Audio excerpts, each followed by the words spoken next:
नमस्कार, मैं हूं रविशंकर पाल। आप देख रहे हैं पावर ऑफ जनात का न्यूज।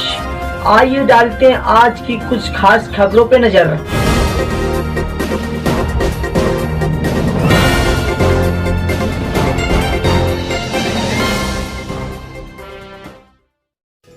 बस सीतापुर के निवासियों से मैं जिलाधिकारी अखिलेश तिवारी यह अपील करना चाहता हूं कि विगत दिनों जनपद में कोविड के पेशेंट जो सामने आए हैं उनको देखते हुए यह लगता है कि अब हमें बहुत अधिक सावधानी बरतने की आवश्यकता है। आर्थिक गतिविधियों को जारी रखने के लिए लोगों की आवश्यकता के अनुरूप मार्केट खोला गया, आर्थिक गतिविधियां शुरू की गई,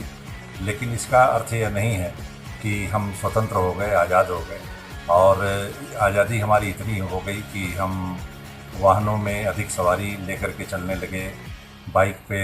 2 से ज़्यादा 3 सवारियां लेके चलने लगे और मास्क का भी प्रयोग नहीं कर रहे हैं। दुकानों में भीड़ ज़्यादा इकट्ठा कर ले रहे हैं। इसी तरह सड़कों पे जब चल रहे हैं तो फिर उसमें मास्क का प्रयोग नहीं कर रहे हैं। बैंकों में जा रहे हैं, सोशल डिस्टेंसिंग का प्रयोग नहीं कर रहे हैं। यह सबको ध्यान रखने की आवश्यकता है। यह सबसे लगातार अपील की जा रही है और पुनः ये अपील मैं सभी से ये कहना चाहता हूँ कि आप लोग इसका अपने जीवन का एक अभिन्न हिस्सा बनाइए और निश्चित रूप से इसका पालन कीजिए। अभी कुछ दिनों से जो ट्रेंड आ रहा है इन्फेक्शन का, इसमें एक हर गांव में स्वर्ण व्यवसायी, उसके पश्चात गल्ला मंडी में एक व्यवसायी, उसके पश्चात एक बैंक के मैनेजर और फिर एक ग्राम प्रधान के पति देव, इस तरह से जो ये चीज़ें सामने आ रही हैं, ये निश्चित रूप से इस बात का द्योतक है कि लोग इस जनपद में जो रह रहे हैं अब उनको इन्फेक्शन हो रहा है और ख़ासकर जिनका एक्सपोजर अधिक हो रहा है, लोगों से मिलने जुलने में सावधानी नहीं, अपने क्रियाकलापों में सावधानी नहीं, अपने कार्यस्थलों पर सावधानी नहीं, और इस प्रकार सावधानी न होने से ये दिक्कत बढ़ती जा रही है। मैं पुनः सभी अपने जनपद के निवासियों से ये अपील करना चाहता हूँ कि आप लोग, चूँकि वर्तमान में लॉकडाउन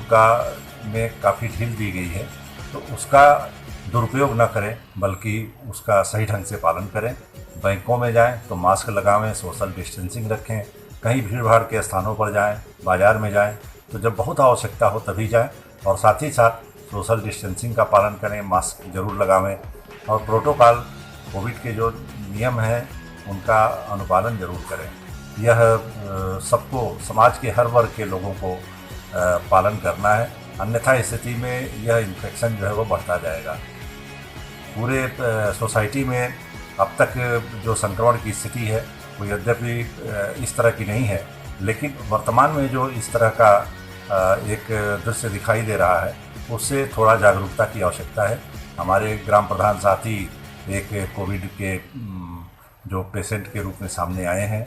उन पर भी, उनको देखते हुए अन्य हमारे जो ग्राम प्रधान हैं जो लगातार अपने सामाजिक कार्यों के लिए, अपने उत्तरदायित्वों के लिए जो गांव में लोगों के बीच में जा रहे हैं, विभिन्न प्रकार के मनरेगा और अन्य कार्यों को करा रहे हैं, उन्हें भी इस बात का ध्यान रखना पड़ेगा कि मास्क का प्रयोग अवश्य करें और साथ ही साथ लोगों में खुद भी प्रचार प्रसार करें। वो निगरानी समितियों के अध्यक्ष भी बनाए गए हैं और यदि ऐसे में कोई स्वयं वो संक्रमित होते हैं तो हमारे जो शासकीय कार्यक्रम हैं, ग्राम विकास के बहुत सारे योजनाएं हैं जिनको लागू करना है, वो प्रभावित हो सकती हैं। तो इसमें बचाना आवश्यक है। हमारे जो प्राथमिक विद्यालयों के शिक्षक हैं वो भी विद्यालयों में जा रहे हैं, उन्हें भी ये कहा गया है, एक सलाह दी गई है कि बहुत सारे शिक्षक ऐसे हैं जो दूसरे जनपदों से अभी छुट्टियों के बाद आए हैं, तो वो लोग भी अपना स्क्रीनिंग अवश्य करा लें। अभी 5 तारीख से लेकर के और 15 तारीख तक जो कोविड का एक विशेष अभियान चलाया जा रहा है जिसमें डोर टू डोर जाकर के सर्वेक्षण किया जाएगा, उसमें भी जनपद के सभी निवासियों से ये अपील है कि वो लोग इसमें अपना सहयोग प्रदान करें ताकि उस कार्य को अच्छे तरीके से हम लोग पूरा कर सकें। उसमें अगर कोई भी इली और सारी के जो संदिग्ध हैं या इन्फ्लुएंजा से मिलते जुलते लक्षण वाले जो हमारे निवासी हैं, अगर इस तरह के सामने आते हैं तो वो उनके घर के लोग, वो लोग भी कोऑपरेट करें इसी तरह सारी के जो संदिग्ध आ रहे हैं वो लोग भी कोऑपरेट करें। सारे जो जनपद के निवासी हैं अगर सहयोग करेंगे तो इस कार्यक्रम को हम लोग अच्छी तरह से पूरा करेंगे। और साथ ही साथ अगर कोई संदिग्ध जनपद में मौजूद है तो वो सामने आ जाएगा और उसमें उनका सही ढंग से उपचार हो सकेगा, उनका आगे का परीक्षण हो सकेगा। अगर किसी को कोविड पॉजिटिव होने की संभावना है या उसके लक्षण दिखाई दे रहे हैं तो उन्हें कोई संकोच नहीं करना चाहिए, क्योंकि यह एक बीमारी है जिसकी चपेट में कोई भी आ सकता है। तो इसमें घबराने की ज़रूरत नहीं है और साथ ही साथ लज्जित भी होने की ज़रूरत नहीं है, न अपने को छुपाने की ज़रूरत है। तो मुझे अपने जनपद के निवासियों से मेरा ये अपील है कि स्वास्थ्य विभाग और विभिन्न विभागों के सहयोग से जो ये सब कार्यक्रम चलाए जा रहे हैं, एक संचारी रोग माह 1 जुलाई से 31 जुलाई तक चलाया जा रहा है। फिर कोविड-19 के जो संदिग्ध हैं या मिलते जुलते लक्षण वाले हैं जिनकी पहचान हम लोग 5 से लेकर के 15 जुलाई के बीच में करेंगे, विशेष संचारी रोग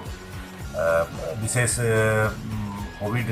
के संक्रमित संदिग्ध की तलाश जो हम लोग करेंगे। और फिर 16 तारीख से जो दस्तक अभियान चलेगा, इसमें हम लोग पूरा कोशिश करेंगे कि जनपद के निवासियों में अगर कहीं संक्रमण की संभावना है तो उन्हें हम लोग प्रोटोकॉल के अनुसार उनके घर से ला करके उनका परीक्षण करें और अगर परीक्षण के उपरांत वो पॉजिटिव पाए जाते हैं तो उनका समुचित उपचार हो सके, जिससे कि जनपद में संक्रमण फैलने की जो आशंका है उसको हम लोग समाप्त कर सकें। ये हमारी अपील है लोगों से। बरसात का समय है और इसमें साफ़ सफाई, स्वच्छता, स्वच्छ पेयजल की उपलब्धता आदि का ध्यान रखना है। तो ऐसे में नागरिकों को बहुत ज़्यादा सावधानी की आवश्यकता है। इस साल संचारी रोगों के साथ साथ जेई के साथ साथ कोविड का भी दौर चलेगा। तो ऐसे में अगर हम खुद अपने को सावधान नहीं रखेंगे, अपने को सही ढंग से नहीं रखेंगे तो कहीं न कहीं हम इसकी चपेट में आएंगे और उसका दुष्परिणाम जो है परिवार के लोग, समाज के लोग और जनपद के लोगों को उठाना पड़ेगा। तो ये मेरी प्रार्थना है, अपील है और